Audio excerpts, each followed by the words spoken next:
مجھے اماں نہیں اچھی لگتی تھیں. چھوٹی قمیصوں کا رواج ہوتا تو میری لمبی لمبی قمیصیں سلواتی، اور جب لمبی قمیصوں کا دور آیا تو انہوں نے لمبی قمیصوں کو گھٹنوں تک کروا دیا. اچھے سے اچھے کپڑوں کا ستیہ ناش کر دیتی تھیں. کسی فنکشن میں جانا ہو تو لاکھ منتیں کر لو، کبھی لپسٹک تک لگانے نہیں دی.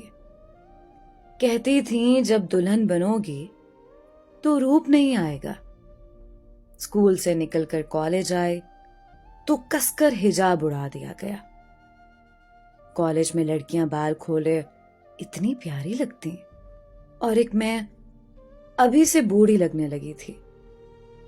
اماں کس کس کر میری 2 چوٹیاں بناتی تھیں. بارہا کہا، اماں ایک چوٹیاں بنانے دیں، 2 کا رواج نہیں ہے، اور سکارف کے اندر 2 چوٹیوں سے میرا چہرہ اچھا نہیں لگتا ہے. لیکن اماں کہاں ماننے والی تھیں.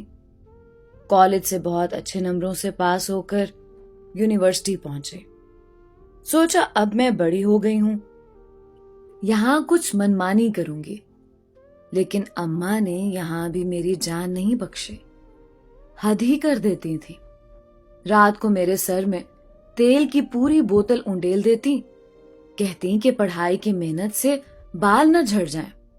مجھے ان سے سخت چڑ ہونے لگی تھی. مجھے اماں بالکل بھی اچھی نہیں لگتی تھی. یونیورسٹی میں اتنے اچھے اچھے اونچے سٹینڈرڈ کے لڑکے لڑکیاں نظر آتے تھے. بہت سے لڑکے اور لڑکیوں کی جوڑیاں بھی بنی ہوئی تھیں، مگر میری طرف مجال ہے کہ کوئی متوجہ بھی ہو جائے، کیونکہ میرے سر سے کڑوے تیل کی بھبک آتی تھی.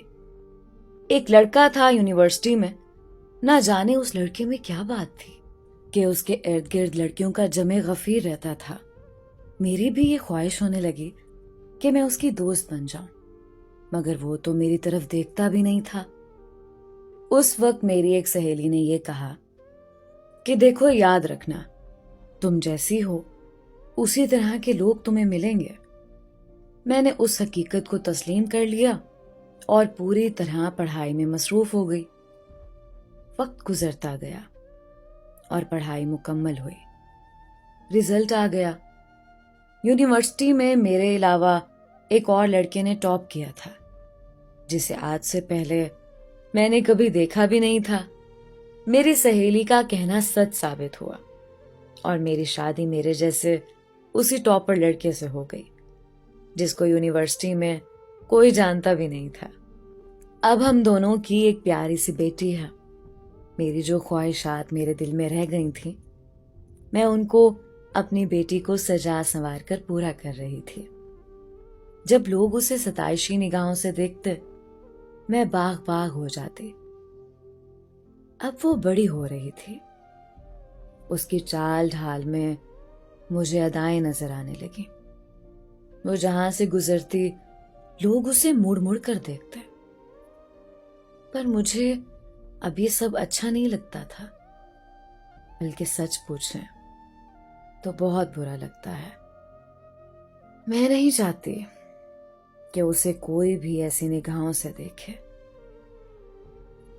آج مجھے شدت سے اماں یاد آ رہی ہے، اور مجھے اماں کی وہ پابندیاں بھی یاد آ رہی ہیں جن کی وجہ سے وہ مجھے بری لگا کرتی تھیں.